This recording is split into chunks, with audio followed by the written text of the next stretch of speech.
What if I told you that taping your mouth shut at night could be the single best thing you do for your health this year? Like most mammals, humans are designed to breathe primarily through the nose. But a lot of us fall into the habit of mouth breathing, especially at night. And get this, our airways are built to work best with nasal breathing, yet modern lifestyles have completely disrupted this natural pattern. The statistics are actually pretty alarming. In one extensive survey, about 6 in 10 adults described themselves as mouth breathers. Clinical studies in kids and teens suggest 20 to 30% habitually mouth breathe, with even higher rates in those with sleep-disordered breathing. This isn't just a minor quirk, it's potentially sabotaging your health in ways you've never considered. Now I know what you're thinking. I've been breathing through my mouth forever, and I'm fine. But are you really? Chronic mouth breathing has been linked to some pretty significant health issues that might explain problems you've been dealing with. First, there's sleep quality. Sleeping with your mouth open disrupts your rest and natural sleep cycles. This isn't just about annoying your partner. Poor sleep quality affects everything from your cognitive function to your immune system. Then there's dental health.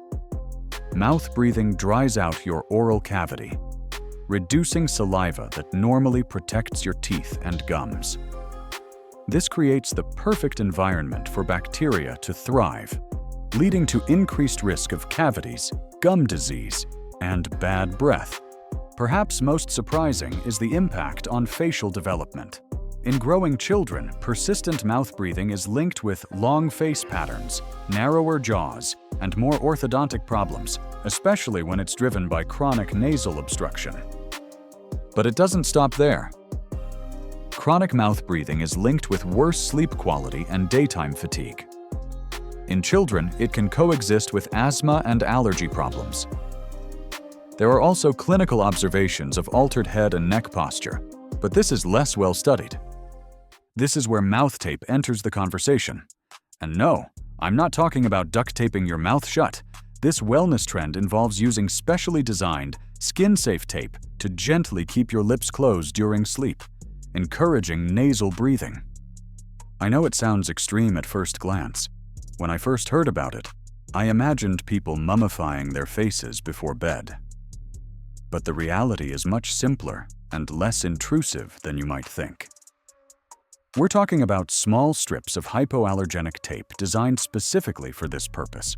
Modern mouth taping is a recent trend, but the idea that nasal breathing is healthier than mouth breathing has been emphasized in various medical and traditional systems for many years. So now that we've covered the basics, let's talk about what's actually going on inside your body when you shift from mouth breathing to nose breathing. This is where things get really interesting, and where the skeptics might start paying attention. Your nose isn't just a random air hole in your face. It's a finely tuned piece of hardware your body has spent a long time evolving. When you breathe through your nose, the air is warmed, moistened, and filtered before it ever reaches your lungs. The lining of your nasal passages is covered with tiny hair-like structures called cilia that help trap dust, allergens, and other particles you probably don't want deep in your airway. On top of that, your nose and sinuses produce nitric oxide, a gas with some very real jobs. It helps widen blood vessels, which can improve how blood and oxygen are delivered to your lungs. And it has antimicrobial properties that support your body's defenses against some of what you breathe in. When you skip the nose and go straight to mouth breathing, you're basically bypassing all of that built-in conditioning.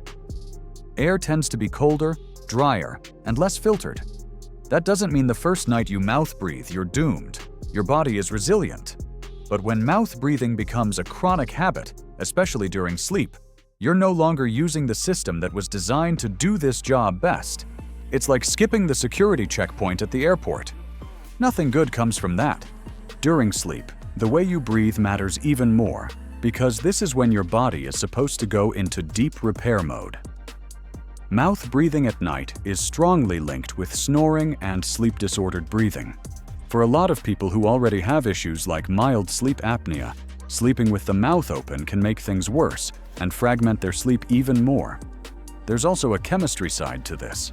Most people think of carbon dioxide as just a waste gas, but it actually helps control how easily oxygen jumps off your red blood cells and into your tissues. This is known as the Bohr effect. When you breathe too fast and blow off too much CO2, oxygen doesn't unload as efficiently where you actually need it. Nasal breathing naturally encourages slower, more efficient breathing, which tends to keep CO2 at a healthier level and support better oxygen delivery, including to your brain, during those critical deep sleep stages. Mouth breathing, especially in people who already have airway issues, often goes hand in hand with faster, shallower breaths and more disrupted sleep. So the goal with mouth taping isn't to force your body into something unnatural. It's to gently nudge you back toward the breathing pattern your airway was built for in the first place, during the hours you're least able to control it. Better sleep is usually the entry point for people who try mouth taping, but the potential ripple effects go beyond just feeling a little more rested. By keeping your lips sealed and encouraging nasal breathing, you're more likely to reduce snoring, and in some carefully selected people with mild sleep apnea, improve how often their airway collapses at night. Some small studies and a lot of real-world experiences suggest that when sleep quality improves, people often report better focus, steadier energy, and fewer brain fog days. There are also clear benefits for oral health. When your mouth stays open and dries out, saliva can't do its job protecting your teeth and gums. Shifting toward nasal breathing helps keep your mouth from turning into the desert overnight, which is a win for cavities, gum health, and morning breath. You'll also hear people talk about calmer breathing, better stress handling, or even improved athletic performance when they train themselves to nose breathe more often. Those areas are still emerging and more anecdotal than proven, but the basic principle holds. If you're breathing in a way that supports efficient oxygen delivery and better sleep, it sets a much better foundation for how you feel and perform during the day.